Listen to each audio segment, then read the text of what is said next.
Hey, it's Ender Ianithos here from AwakenIntimacy.net. And it's Shaleia. And today we're here to talk to you about breakups of role model couples.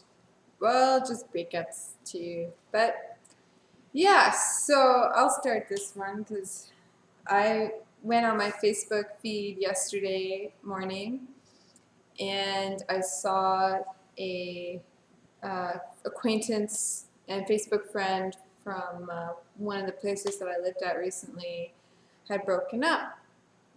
And there was like a wave of comments, like over 50 comments on their breakup, and it was I can't remember, how did she put it, like conscious completion of deep loving relationship. And I thought, wow, that's like a really pretty spin to put on a breakup. But I just felt like in my heart this energy, like this loss hit me. Like it wasn't necessarily mine, but I felt it within the community, and I definitely felt it from her Facebook page. And I just want to send love to the healing and the next stage of their soul journey together. But I remember feeling like, this couple inspired so many people. They were looked up to. They were admired. They were really setting the tone for this new age of relationships. And I don't know, I was just thinking, like, what?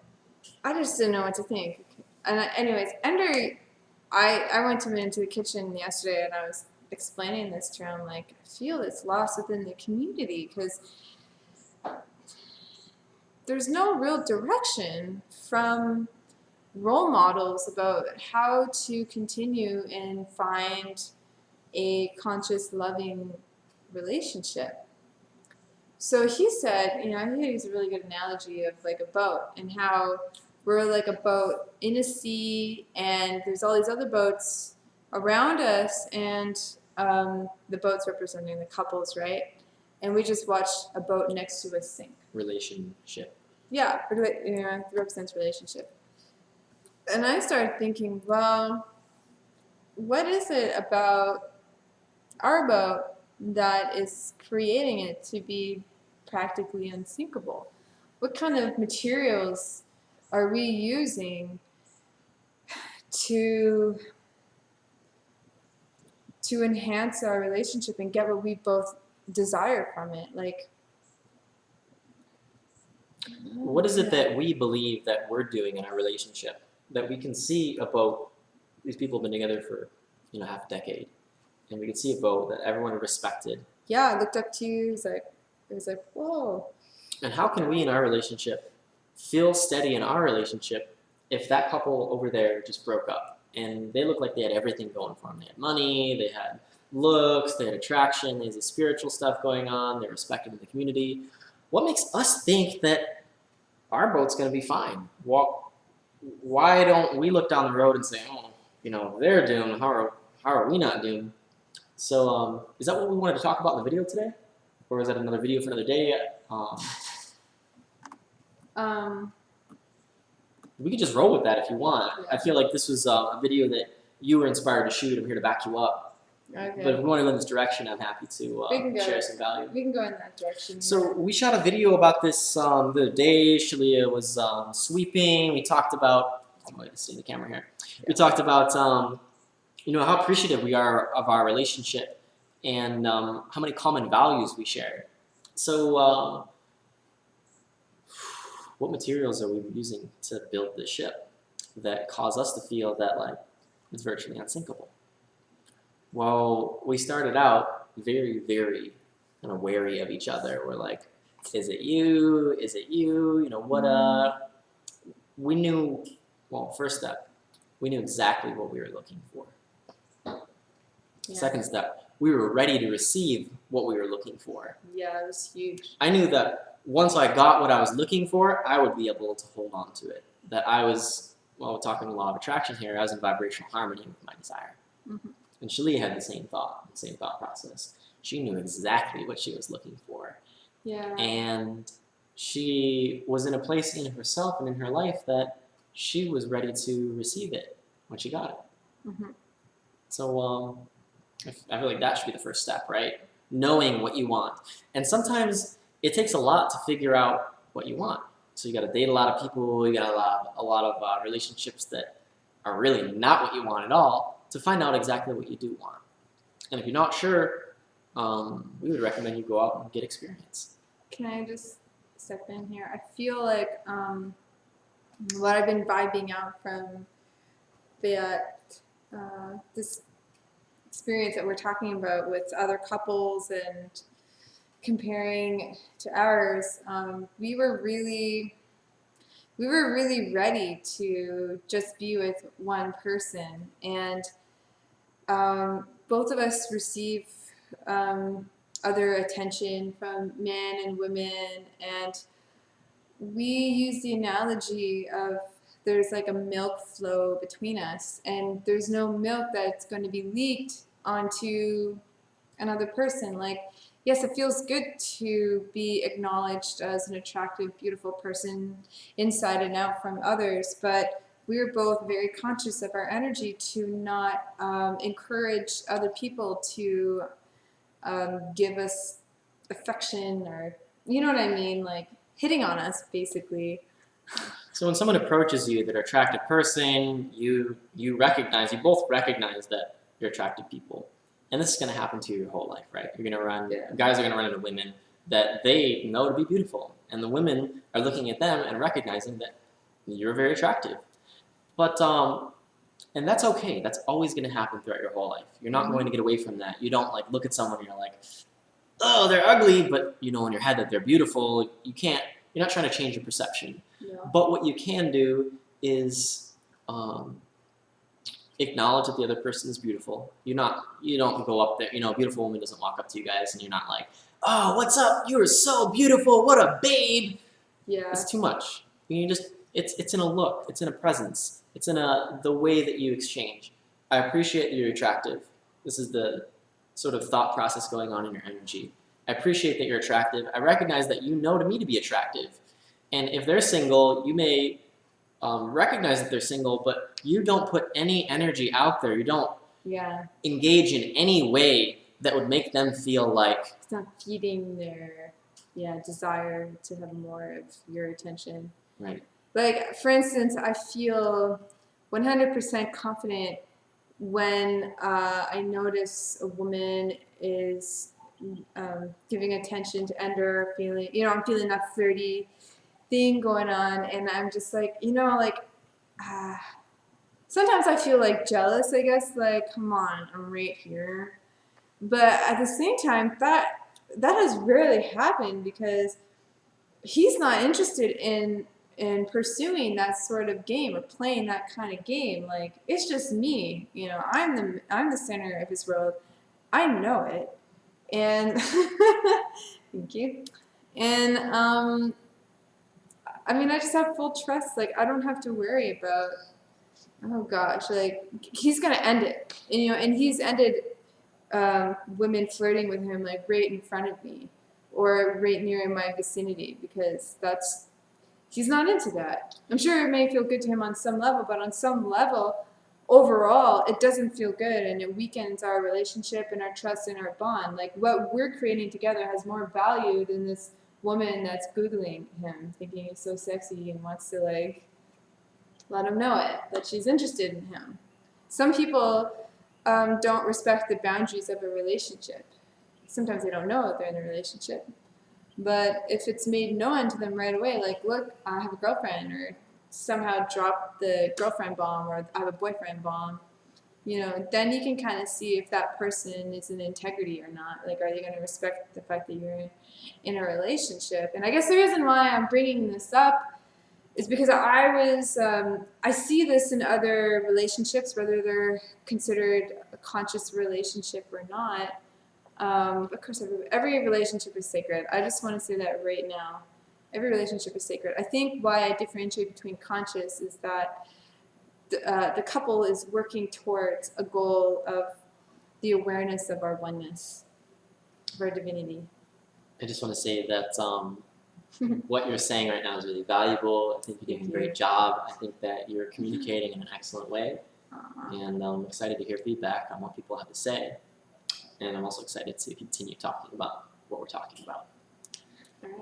So getting back to the idea of when you're approached by the opposite sex, it's a very clear energy that you put out. You know, if the other person is trying to engage you in a flirtatious vibe, you can still socialize with that person. You don't need to shut down the person talking to you.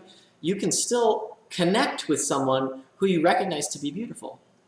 And that's a wonderful thing, a wonderful experience to have throughout your life. But you need to be very clear with them, with your energy and with your words, that you're not interested in engaging past a certain point.